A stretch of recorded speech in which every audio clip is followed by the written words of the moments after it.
Hey everyone, my name is Drew Watson. Today I'm going to be speaking about ethics in sales. This one hits home a little to me because I'm in sales, number one. Number two is my family's always been in sales. And number three, sales has a bad look to a lot of Americans. And we're going to kind of go through why and break it down a little bit. So number one, I'm just going to give you a little bit of a history about my family and what I do. So my dad is in sales. He grew up and he was actually a weatherman in Boise, Idaho.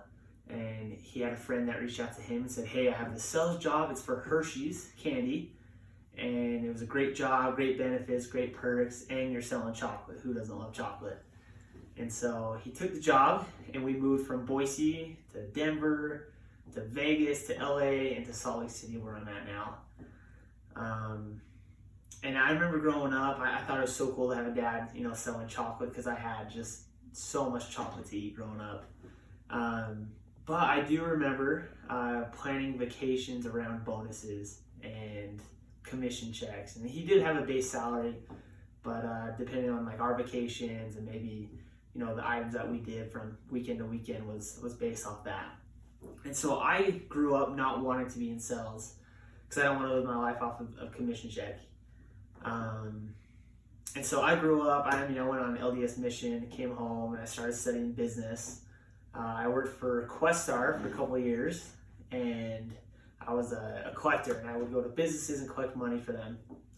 And then I had a friend reach out, same thing as my dad, cool company named Access, reach out, really cool perks and benefits and family environment. So I took the job. And I never wanted to be in sales, but here I am. I'm in sales, and so far I'm loving it. There's a lot of pros to the sales.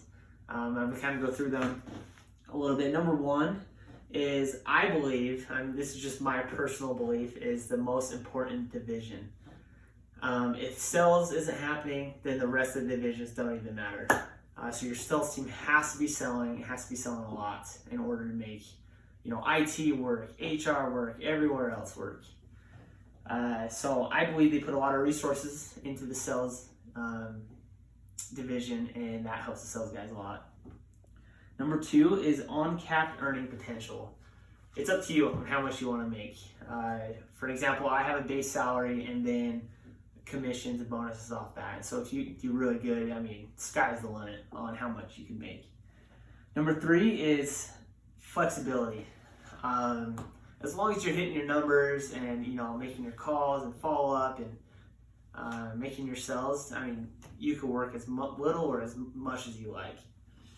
Number four is adaptability, especially right now during this coronavirus.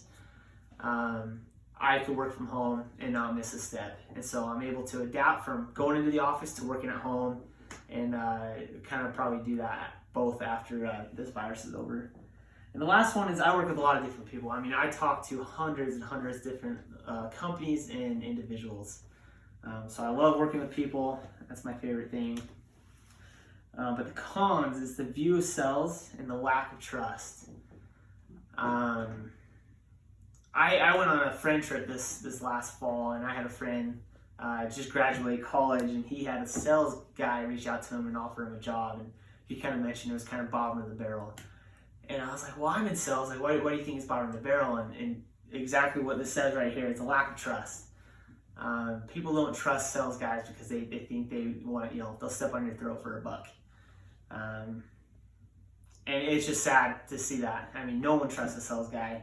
So that's the hardest part about sales, is being able to, earn your client's trust and meet their needs.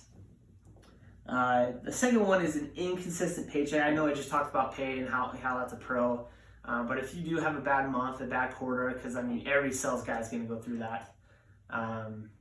That is going to be the rough patch. The last one is the high stakes and high pressure. You have to hit your numbers. Like I said, it's so important for a sales team in a company to hit their numbers. And I know a lot of companies, if you don't hit your numbers in a month or quarter, they'll just fire you. They won't work with you. And so there is a lot of pressure, especially if you're having a down month. I know I put in a ton of hours if I'm struggling, and I come home and just stress out of my mind. So there's definitely some cons to it. I do want to show you this graph here. This is the America's most and least trusted professionals or professions. You see at the top, you have nurses and doctors and pharmacists. Then at the bottom, you have Congress and salespeople. Congress and salespeople are the bottom two. Like, are you kidding me? That is just a terrible look for us sales guys. And if sales was so easy, everyone would be doing it. So it's just a tough look for us salespeople. And I get it. I mean, I think back all the time. I mean, I've always had one bad sales experience, whether it's buying a car, retail, buying a home, anything. We all think we got screwed one way or another in the past. And so it is tough to trust sales guys, and I get that. But this graph is ridiculous. I kind of find it very interesting. But closing arguments for this is I want to make sure that sales doesn't have this rep. And it's going to be tough. It's going to be really tough. But I was in a different class, and I had to interview a couple people about their sales jobs. And these three I have listed here are their big conclusions to make sales positive. Number one is do as you say as you do. Pretty much you're just going to do what you say. That's how you earn trust. If you're going to, say, I'm going to go back to my VP and get you a better quote, then go and do it and get them a better quote. Don't just say things and then, not make it happen. That's where, a lot of sales get in trouble. They promise a lot of things and then it never happens. So if you're going to say it, then you're going to do it. The second one is customer service is key. I mean, your prescription writing. Whatever your clients need, you're going to get them. That's how you build trust. That's how they'll keep going back to you. I actually had a client of mine, and I work with a lot of HR professionals, and she has left her job 3 different times, but she's still in an HR career. And I've, given her our program and platform at all 3 companies because she trusts me, so she keeps coming back. And the last one, I mean, not all sales are bad. Like I just said, I mean, a lot of sales jobs are prescription writing, but some are, that outreach. And if you have one bad experience, don't judge that whole, career in sales just off of one bad experience. There are sales guys that will step on your throat for $1, but a lot of sales guys will do it just for helping people. And I hope this kind of helps everyone, see that I'm passionate about sales. And sales is great. Thank you for listening.